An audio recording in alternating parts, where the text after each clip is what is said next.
Et bien voilà, donc Pierre Braggart, on va parler du dernier roman, qui s'appelle Traces, mais c'est une saga, c'est-à-dire que ce sont les aventures d'un héros, d'un détective, ce sont des nouvelles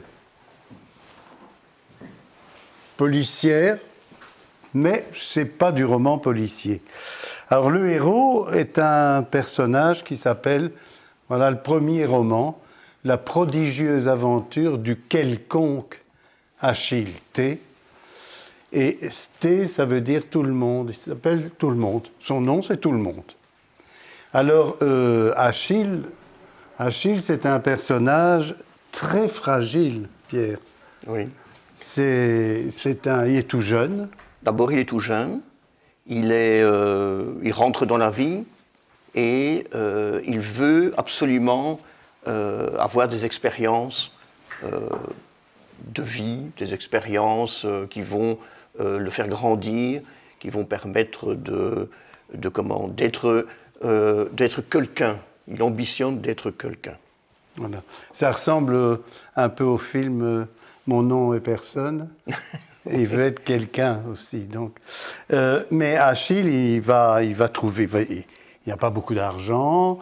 Il est très introverti. Il se pose beaucoup de questions sur lui, sur la vie. Et il trouve un boulot qui est finalement un sale boulot, puisqu'il est enquêteur pour une société d'assurance. Donc, il va être engagé comme enquêteur pour une société d'assurance. Oui. Ce qui se complique, c'est qu'il est apprenti détective dans une compagnie d'assurance. Et donc, il va, comme ça se passe dans cette société, il va faire le travail de quelqu'un qui est titulaire d'un métier, mais le salaire ne suivra pas, bien entendu. Donc, tout est fait, en principe, pour que ça n'aille pas pour lui. Du tout.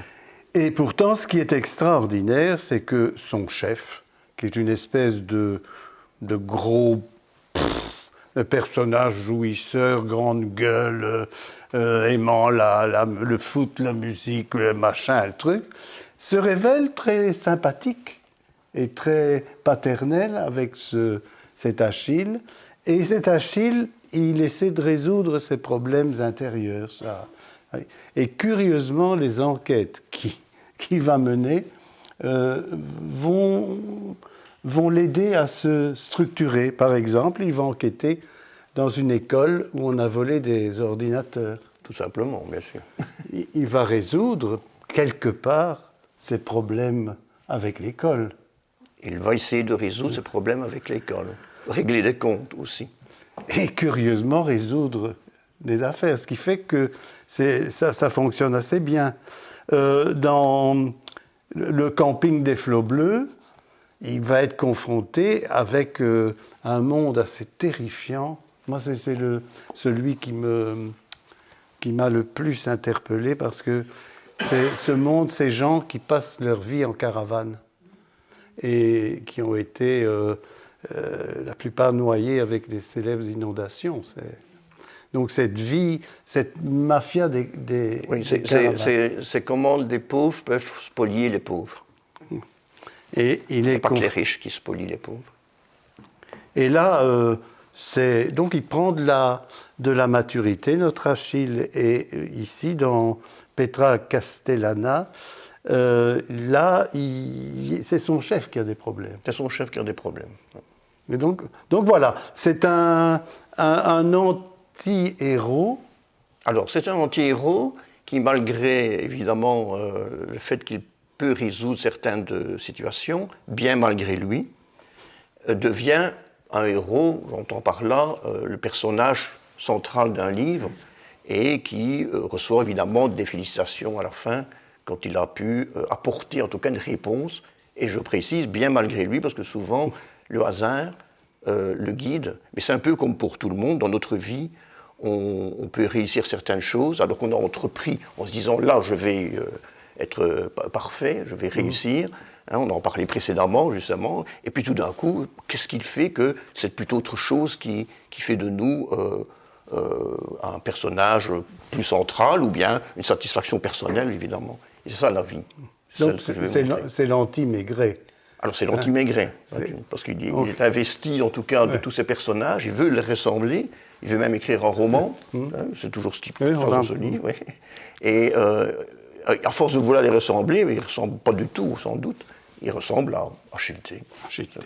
On va faire une première lecture. Dans le feu de l'action, quand l'enquête liée aux AGE lui permettait de sortir son agenda afin de consigner des noms, des adresses, des faits susceptibles de l'intéresser pour la rédaction de son rapport, Achille n'hésitait pas à annoter ce que sa mémoire voulait bien lui rendre.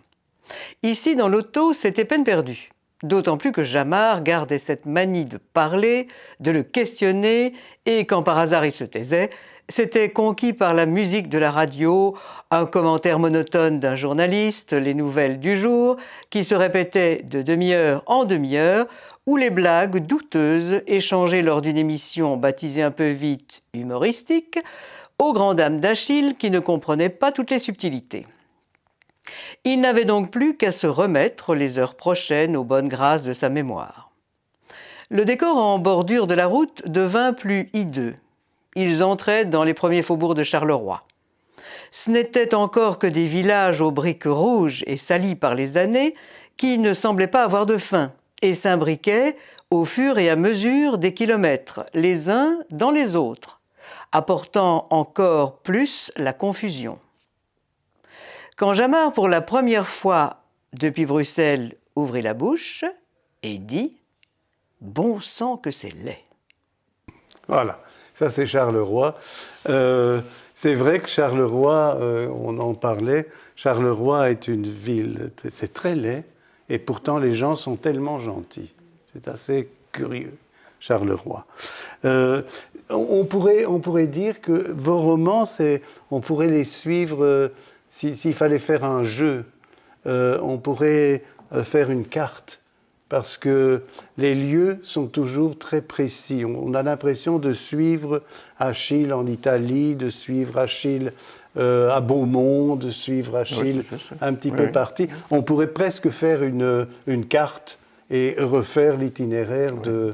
Mais ces itinéraires-là sont justes. Sont justes. Hein. Ils sont exprès justes. Par exemple, dans l'école Poubelle, c'est l'école où... Tu me l'as montré, cette école. Oui, tout à fait. Oui. Ouais. C'est là où j'ai enseigné, dans le professionnel et dans le technique aussi. Et donc là, il y a aussi pas mal de situations à pouvoir explorer, bien entendu. Alors c'est un détective fort sensible. Hein. En principe, on voit Maigret fort, Sherlock Holmes. Hein. Et là, Achille, il a la larme facile aussi. Ben, il prend la vie en pleine figure. Puisqu'il a quitté ses parents pour s'installer dans un studio à Bruxelles, où il essaye de se dépêtrer de sa situation financière déplorable, et il expérimente la société et il la reçoit en pleine figure. Et donc évidemment, souvenons-nous de nos presque 20 ans, ou nos 20 ans, c'était pas facile quand même. Et donc on a tous se pose en mémoire des situations un peu désespérante, alors qu'avec l'expérience, le recul, les années, la vieillesse qui s'installe, eh ben, on a une autre vision des choses, évidemment. Donc, au fond, dans un Maigret, la force de Maigret, force calme de Maigret, révèle les faiblesses des gens qui l'interrogent. Ici, c'est plutôt le contexte qui fait qu'on découvre. C'est comme si le détective était plutôt à la recherche de lui-même qu'à la recherche de la solution de l'enquête. C'est ça. C'est essayer de se positionner, d'exister dans la société. Deuxième.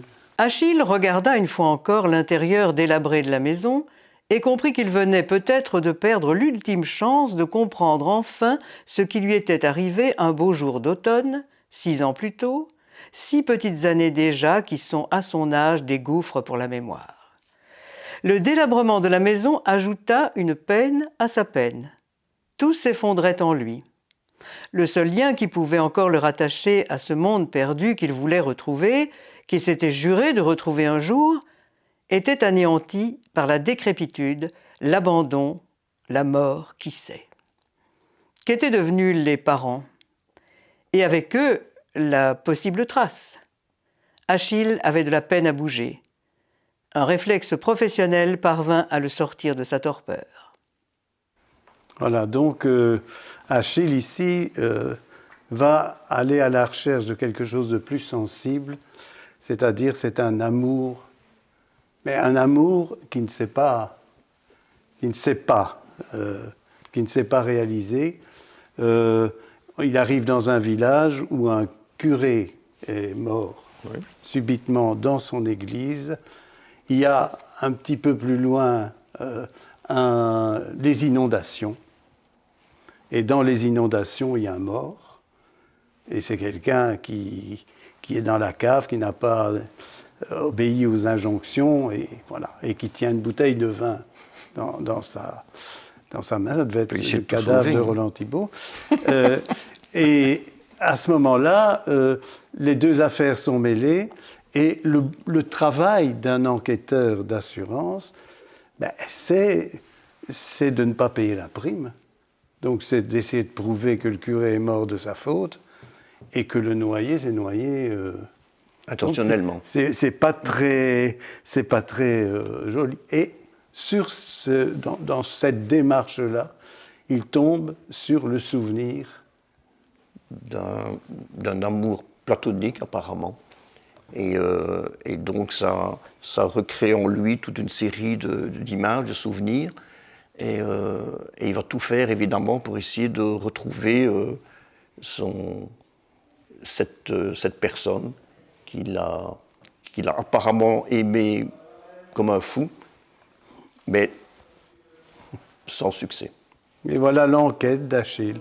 Donc, il va à la recherche de son amour perdu, et en même temps, il va résoudre l'affaire, quand même. L'enquête va lui servir de prétexte, puis il a une obligation, évidemment, d'enquêter, mais ça va lui servir de prétexte pour pouvoir retourner sur des lieux, essayer de retrouver des traces, évidemment, de ce passé qui est si proche pour nous et qui, pour lui, paraît loin, puisque il est tellement jeune que... 6 ans à 23 ans, c'est long. Hein. C'est long. Lecture. Enfin, le cœur gros, il put longer la margelle du rêve et revoir la rue, la maison, l'église, la désolation, la grisaille de ce paysage fait de briques salies par les ans. Le fourmillement des souvenirs l'avait anéanti pour le reste de ses jours, crut-il. C'est alors que les larmes lui vinrent, trop longtemps retenues à cause du regard des autres, qui jamais n'auraient pu croire qu'une bâtisse décrépite le rendît aussi chagrin. Alors oui, malgré les frissons du frimas printanier, Achille pleura. Et cela lui fit un bien fou. Il se regarda dans le miroir au-dessus du lavabo, et de son reflet, il surprit un petit rictus au coin des lèvres, comme une moquerie, un signe qui l'invitait à retrouver un sens à la vie. Le fiel ainsi échappé du corps, c'était comme s'il se libérait des toxines qui le minaient jusqu'au plus profond de ses entrailles. Il se sentit libéré du passé, de ce poids des images. Le rictus se transforma en sourire, malgré les traces étincelantes sur les joues et la rougeur des yeux. « Mais quel con tu fais !» s'entendait-il dire au reflet. « Mais de quoi as-tu l'air pour ces choses que tu avais de toute façon oubliées ? Non mais regarde le visage que tu as, regarde, tu pleures sur toi-même, tu devrais avoir honte. » La morale fit de l'effet, car il s'écarta du miroir, l'air soulagé. Les paroles de sa mère lui revenaient en mémoire, quand, pour le calmer d'un bobo douloureux, mais sans gravité, elle lui susurrait « Ne pleure pas, tu es grand ». Pour lui, les pleurs étaient devenus une honte, alors que la pauvre voulait l'aider à surmonter sa douleur par des paroles maladroites. Il lui en avait été pourtant reconnaissant, quand à l'école secondaire, au milieu de la cour, un ballon anodin lancé par inadvertance par un étudiant maladroit vint percuter sa joue droite. Telle une gifle, le ballon laissa sa trace noirâtre et un pincement désagréable. Les larmes s'étaient alors arrêtées au bord de la honte. « Ne pleure pas, tu es grand » le sauva de ce qu'il allait devenir, un désastre face au groupe. Il se crut un homme, alors que chacun qui l'entourait vit ses yeux se voiler et ses dents se serrer. Voilà. Ça pleure un homme. Ça pleure un homme, bien sûr, souvent. Bien sûr. Mais c'est justement là tout le parcours de ce jeune homme que je le baptise tout le monde. Parce qu'en définitive, en principe, on se retrouve avec ces situations-là où on est confronté à des a priori, on est confronté à des clichés, et il faut absolument s'en sortir. À 20 ans, on ne s'en sort pas aussi facilement. Voilà. Et donc, tout ce passé court pour lui, puisqu'il est tout jeune, permet évidemment d'expliquer un peu ce que chacun peut ressentir dans la vie. Comment il est arrivé? Parce que je ne m'en souviens plus, moi. Comment, dans le premier roman, comment est-il arrivé à ces assurances? Une simple offre d'emploi, donc il s'est présenté, il n'a pas beaucoup discuté des conditions, et donc on l'a embauché assez rapidement, Voilà, parce qu'il acceptait ça. Voilà, c'est job. Voilà, exactement. Il a traversé la rue. Il a traversé la rue, quelque part, voilà. Oui, Annie. Elle avait choisi. Et c'était ce même personnage qui, depuis tout ce temps, lui barrait la route et qui, depuis près de 6 ans, était devenu son mari. Avec la fébrilité de circonstance, il saisit une feuille et un stylo sur le bureau, puis nota tous les renseignements jusqu'au nombre d'enfants, qui lui poignarda le dos pour la 3e fois peut-être depuis tant d'années.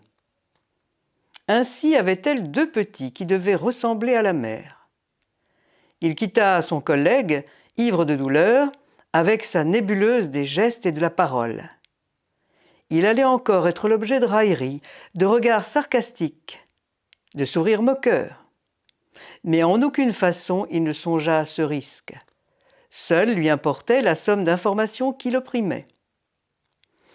Pour se consoler, il songea qu'il possédait au moins un élément indispensable à la sauvegarde de l'espoir de tout vaincre un jour. Il possédait l'adresse. Dans le bureau, Jamard l'accueillit avec un sourire qui en disait long sur la suite des événements. « Tiens-toi bien, mon ami, il y a du nouveau dans l'affaire du curé. » Donc c'est comique ce rapport avec Jamard. Mais c'est le paternel. Oui. Et c'est son opposé, quelque part. Oui. Parce qu'il avait ces 2 personnages, vraiment, quand on les voit arriver au début, si on en fait un feuilleton, et qu'on voit le petit gamin efflanqué, et cette espèce d'ogre amateur de femmes, amateur de bonne bouffe, amateur de musique pas toujours marrante, etc., amateur de grosses blagues, on se dit, ça va pas marcher entre ces 2-là. Et pourtant, inexplicablement, ça marche. Mais parce que d'abord, Achille a besoin de protection, et donc il le retrouve chez ce Jamard qui va quand même le guider dans la vie professionnelle, ça c'est un fait.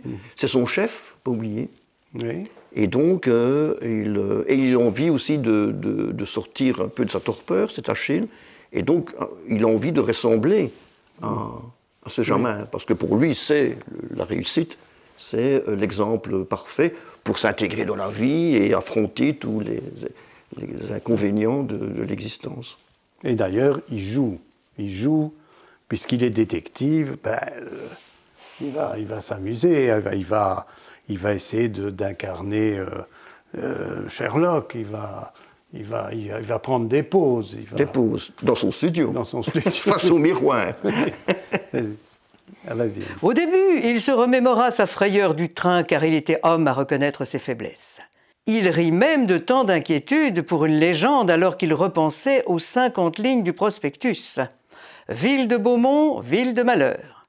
Il s'agissait de l'arrivée de 3 vagabonds en 1549 qui arrêtèrent un cavalier sur la route de Beaumont et lui imposèrent de porter leurs lourdes charges. Ce n'est qu'en ville que le cavalier se fit connaître sous le nom prestigieux de Charles Quint, venu visiter l'étendue de ses Pays-Bas.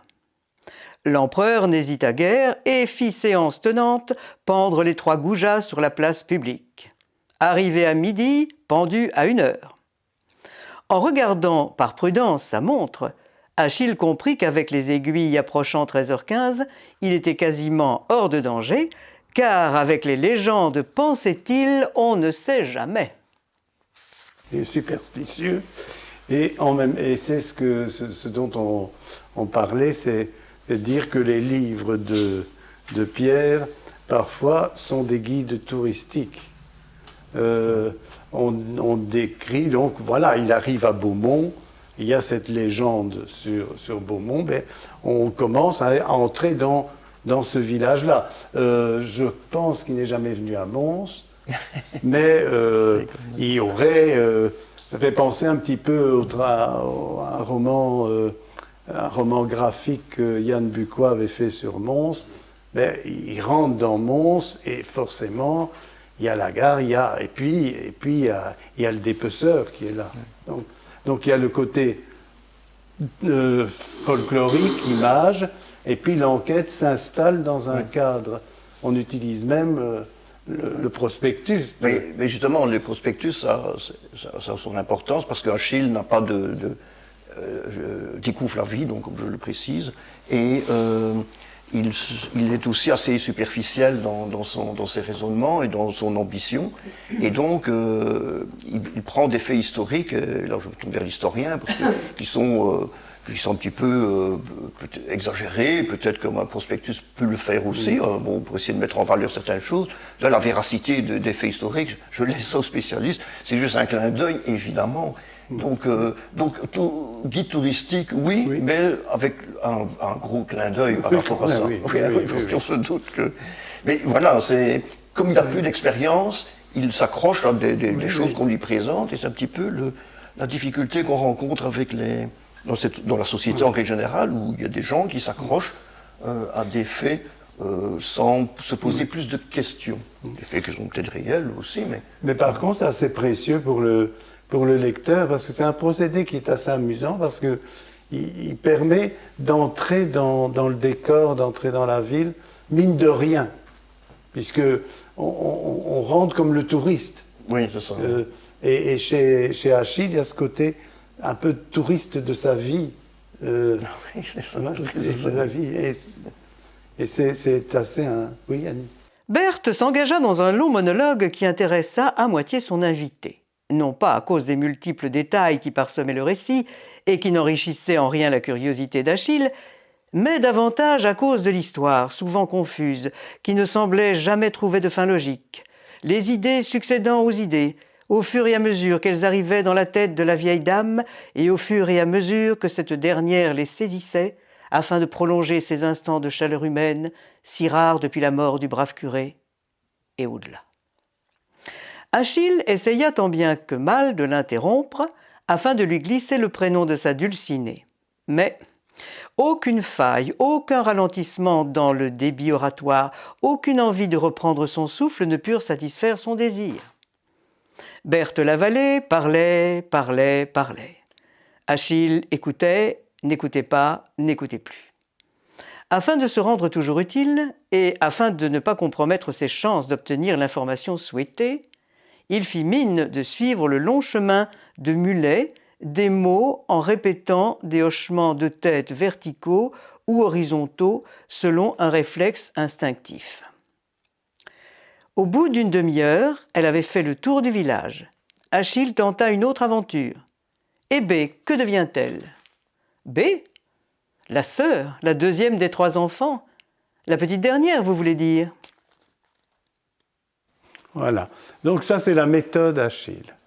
Et en même temps, c'est assez fascinant quand on écoute, quand quelqu'un vous fait la conversation et que ça ne vous intéresse absolument pas. Et alors ça parle, mais en même temps, dans le roman, c'est très important, cette partie-là, parce que Berthe, c'est presque la coupable qui va se révéler. Ça va être sur la liste, en tout cas.